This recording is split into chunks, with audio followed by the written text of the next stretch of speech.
Ya, salam para YouTuber semua. Jadi di video ini saya akan membicarakan mengenai fakta unik daripada si kembar Toyota 86 dan BRZ ini.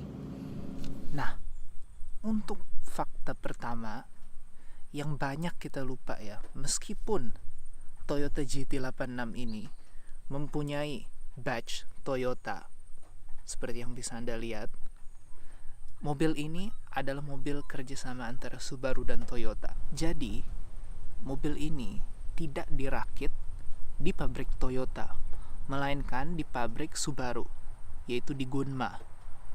Banyak yang mengira bahwa Toyota GT86 ini dirakit di pabrik Toyota, karena mobil ini sebetulnya Toyota awalnya yang mulai menginisialisasi project Toyota GT86. Tetapi karena ia bekerja sama dengan Subaru, jadi melalui semacam perjanjian, Subaru setuju untuk merakit Toyota GT86 ini.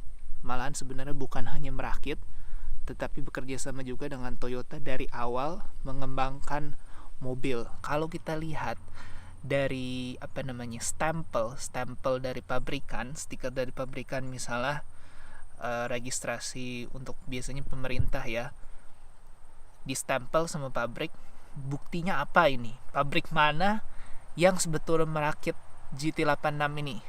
Jadi langsung saya kasih lihat ya. Nah, jadi ini langsung saya kasih lihat. Kalau biasanya orang nggak percaya, siapa yang merakit? Fuji Heavy Industries. Jadi Fuji Heavy Industries ini mempunyai divisi otomotif. Divisi otomotifnya ini mempunyai merek dan bernama Subaru, tetapi grup perusahaannya sendiri namanya ialah Fuji Heavy Industries. Nah, fakta kedua ialah, tadi fakta pertama ini sebetulnya campur antara fakta ketiga nanti yang saya ingin diskusikan juga.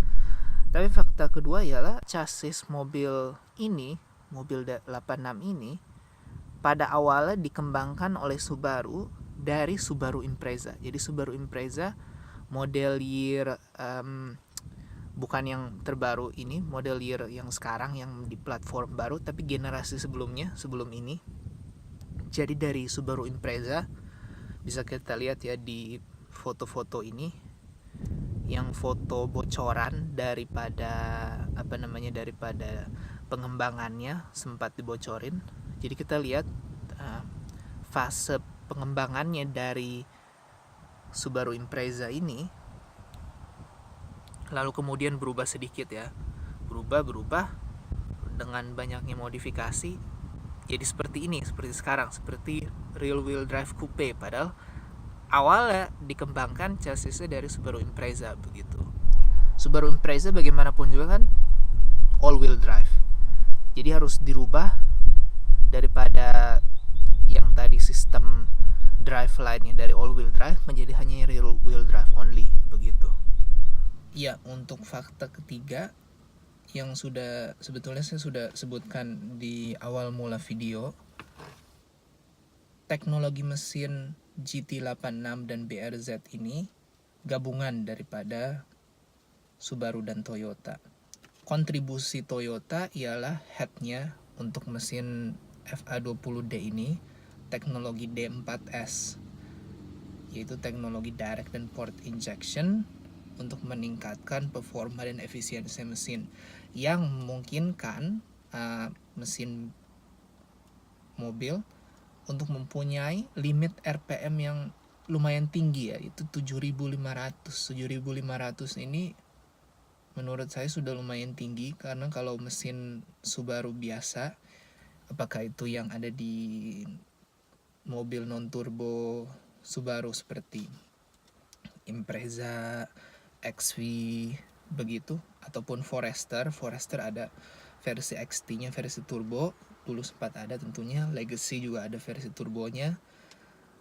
Impreza WRX tentunya turbo, itu biasanya lebih rendah ya limit RPM-nya, kecuali tentunya STI. Kalau STI pengecualian, karena STI betul-betul mobil kebanggaan Subaru, mobil flagship Subaru. Jadi semua teknologi disalurkan ke STI. Kalau STI 2002 seperti yang pernah saya tunjukkan. limit mesinnya itu 7.500, tapi EJ207 yang ada di Jepang limitnya lebih tinggi lagi, limitnya bisa sampai 8.000 ya, padahal itu turbo, jadi lebih tinggi dari mesin mobil FA20D yang ada di Toyota 86 ini. Selain itu tentunya karena mesin FA20 ini mesin generasi baru, untuk referensi WRX juga menggunakan yang generasi baru yang sudah terpisah dari Impreza. Kalau WRX baru menggunakan FA20 DIT ya, FA20 Direct Injection Turbocharged. Mesin ini awalnya dari Subaru juga dilengkapi teknologi yang lumayan mutakhir seperti teknologi AVCS, kalau istilahnya Subaru sebetulnya untuk teknologi variable valve timing VVTi ya.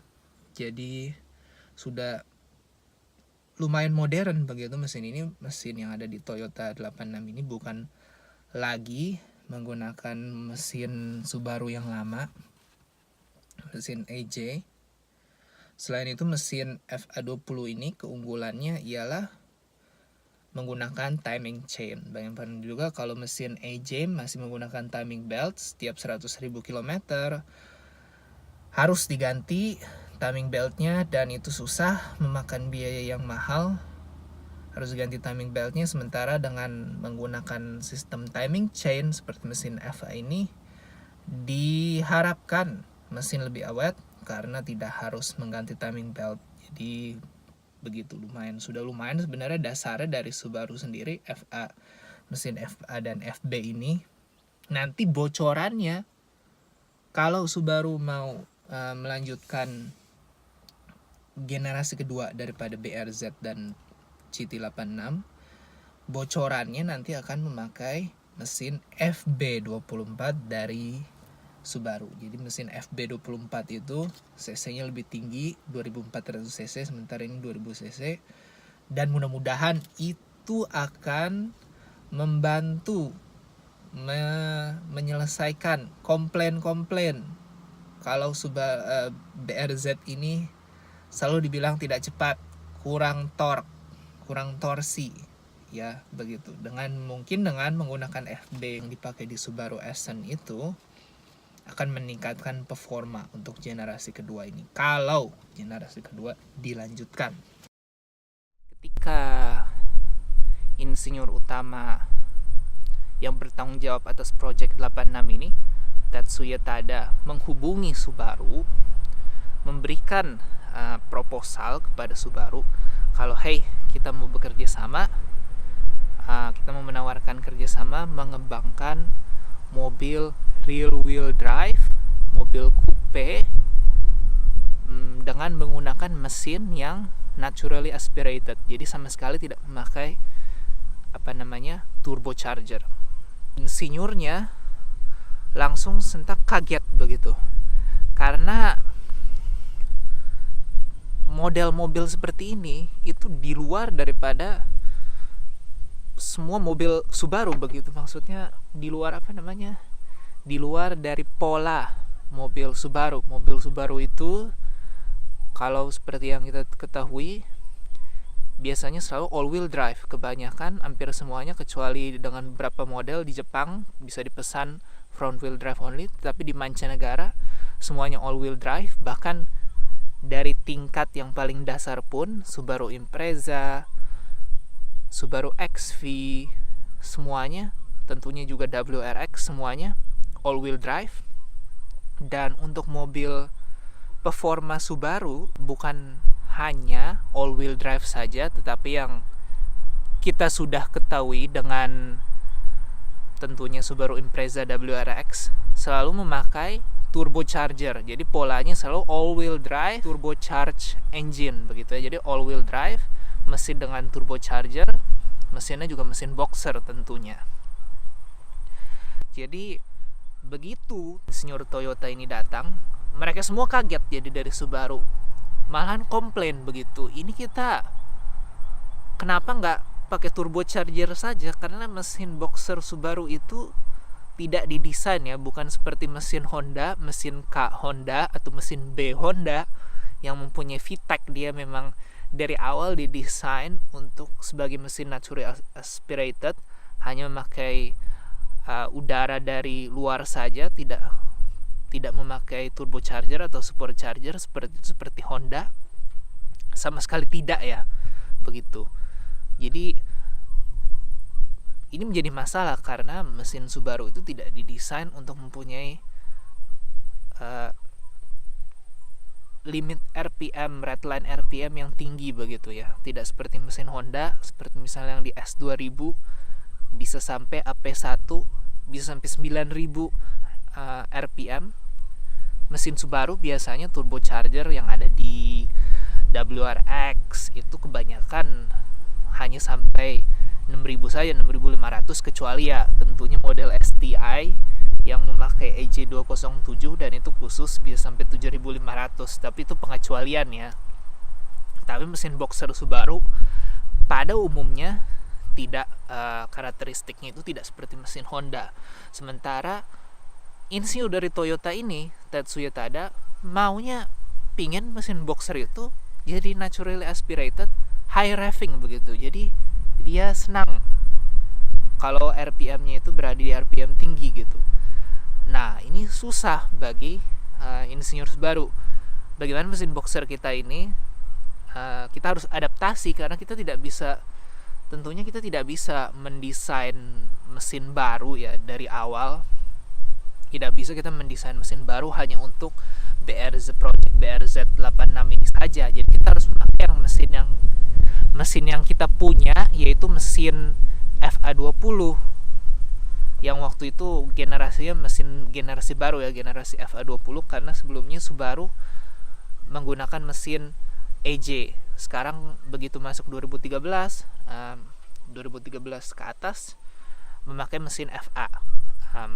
Variannya yang lain adalah mesin FA, FB, seperti itu. Jadi makanya Subaru ini awalnya tidak senang gitu. Tapi kemudian Toyota menawarkan, bagaimana deh kalau begitu kita kasih kamu teknologi D4S. Jadi dengan teknologi D4S ini bisa ditukar pada RPM berapa saja kita mau memakai port injection, atau kita gabung port dan direct injection begitu. Sehingga akhirnya dibantu dengan teknologi D4S ini,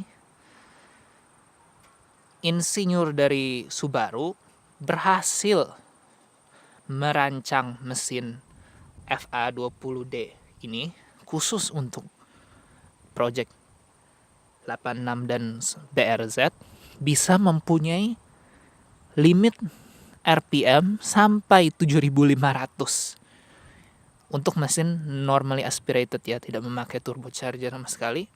Ini langsung, jadi dari air intake masuk ke sini ke intake manifold, di bawahnya dari plastik intake manifold, sama sekali nggak pakai turbocharger. Jadi kalau di video saya yang sebelumnya saya menunjukkan Subaru Impreza STI, biasanya langsung ada intercooler di sini karena dari air intake masuk ke dalam intercooler lalu turbocharger, tapi di sini normally aspirated.